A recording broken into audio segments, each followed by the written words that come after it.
I'll start beginning Dark of the Moon. Now, the movie would play out a bit the same in the beginning and some parts of the middle, but there would be a bit of changes, such as the highway chase scene. But before I get to that scene, I want to mention something. I added 7 new Autobots towards the roster. And the Autobots who are part of the team are Dino, Q, Hound, Crosses, and Drift. I'm adding those 3 Autobots earlier because we already have the record, so I'm just gonna add 3 Autobots who kind of represent them a bit. And the other 2 Autobots are Ultra Magnus and Cliff Jumper. Yep, it's time for those guys to come. And yeah, and now we can actually start the highway chase scene. Now, obviously, I'm gonna change it because, well, instead of it just being Bumblebee, Sideswipe, and Dino, it's gonna be, oh brother, there's gonna be a lot of Autobots. Okay, it's gonna be Bumblebee, Sideswipe, Jazz, Dino, Crosses, Drift, and Cliff Jumper. The 7 of them are basically in the highway chasing, basically, and they've been chased down by at least 5 cons. Yes, 5. And the 5 cons that are chasing them are the Dreads. Yes, Barricade, the Dreads, and Barricade along with Starscream. They are busy chasing them, and they're all about to transform and basically fight against them. They call for backup, and Iron Knight would arrive, but he arrives when the others just kill the. I would say the. Yeah, I would say kills the Dreads and Barricade. But Iron Knight will fight against Starscream, and he's having a nice 1v1 with him. Basically, him just beating him, and he quickly overwhelms Starscream. And I would say Starscream will be killed because, well, he wasn't really that useful in the movie. So, hey, at least he dies to an Autobot instead of a human. So, that's a good thing, but this kind of just messes it up because with the death of Starscream, the cons are gonna have a little bit of a struggling time. Let's just say that. But yeah. Now we would cut to Sentinel arriving towards the next space, and he starts attacking like he did in the original. But there are a few Autobots that are there who are kind of surprised to see this. But one Autobot basically rushes in to stop Sentinel. Now the Autobots that are not there are the 8 Autobots I talked about, and the other 3 Autobots that are not there are, I would say, the Wreckers along with Oximus, while Howard and Crosses are also somewhere else. While the other 8 Autobots such as RC, Alito, Chromia, Q, Ratchet, Jolt, and the twins such as Skips and Mudflap are busy training, but they get attacked by Sentinel. Now Jolt would stay behind and starts holding off Sentinel, making sure that the humans and the Autobots that are there quickly escape. And with Jolt's electrocute the electricity abilities, he manages to basically hold off Sentinel a quite good enough of time. But sadly, he would be killed. Like Sentinel will use his rust cannon to basically attack Jolt, but Jolt will basically use his electricity abilities to overwhelm the weapon and make it explode. But most of the rust comes towards him. And since some of it did came on Sentinel, but Sentinel is kind of immune to it because of his carbon fiber metal plyo or armor basically, and also him just being resistance to it. It doesn't really hurt him much. It's like a scratch. And since Jolt is not immune to it and doesn't have any carbon fiber, he gets cooked. He literally gets rusted away, sadly, and Sentinel takes the pillars and leaves. Now, Optimus and the other Autobots would arrive, and Sideswipe is pissed. His best friend is dead, and Dino's also pissed, along with many other Autobots. And Optimus is saddened, as Jolt was the Autobot who basically saved everyone, technically. If it wasn't for him fusing him with Jetfire, he would never save the Earth. And seeing this pisses off Optimus, as he informs all his Autobots they're gonna be going on a killing spree, literally. And the Autobots would arrive towards the location where Sentinel was, but still, the Autobots would still get exiled, and there was a funeral for Jolt. And the Autobots would come back, and they being under attack by multiple Decepticons like they were in no, not multiple. They attack that Decepticon ship, and Bumblebee goes to help out Sam's girlfriend, which is Carly. And what else? Yeah, what else? You know what? Yeah, the Autobots will basically be chased down by Shockwave and his driller bot thing, and he perceives to mm, force the Autobots to go. Yeah, basically, and Autobots hide in that location, and Optimus in this timeline actually has his trailer.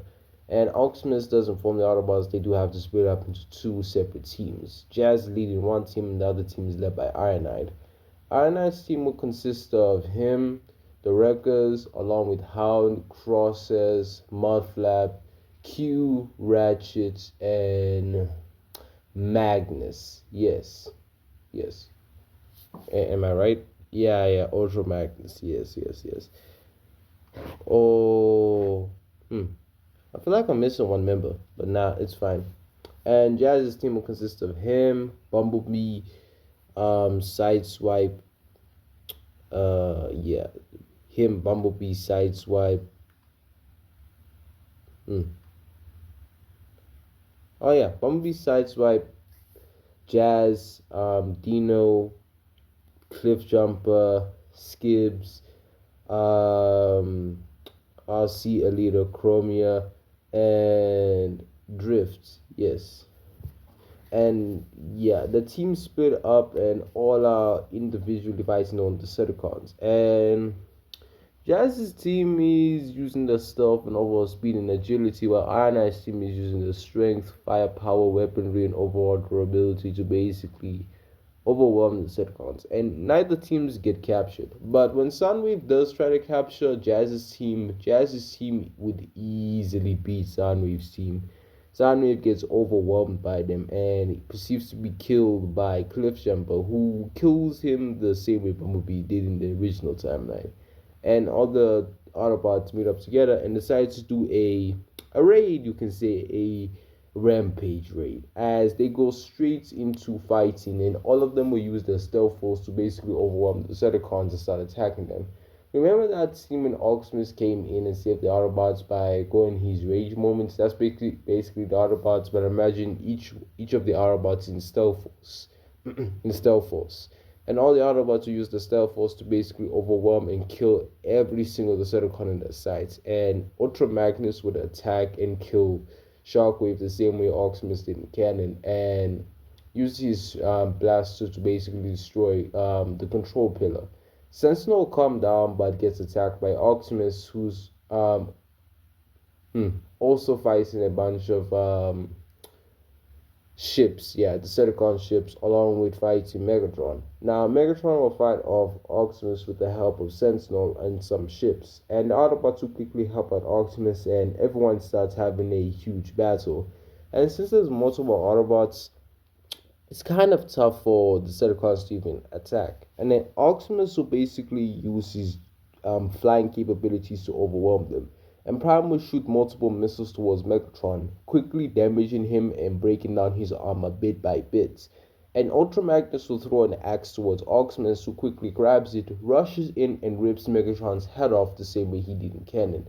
And Optimus and Ultra Magnus will work together to basically fight up against Sentinel. Both of them busy screaming at him because Sentinel is their master and has been teaching them for years, and he does this. But then Sentinel mentions something that's interesting. He does tell Optimus that the humans will never accept them and will eventually betray them. And Optimus does not believe it, even Magnus doesn't. They will work together and manage to kill Sentinel together. And both of them are deciding to kill the master, but it had to be done. He was far too gone. But yeah, that'll be the end of the movie. But now we will cut to Age of Extinction. Now, Age of Extinction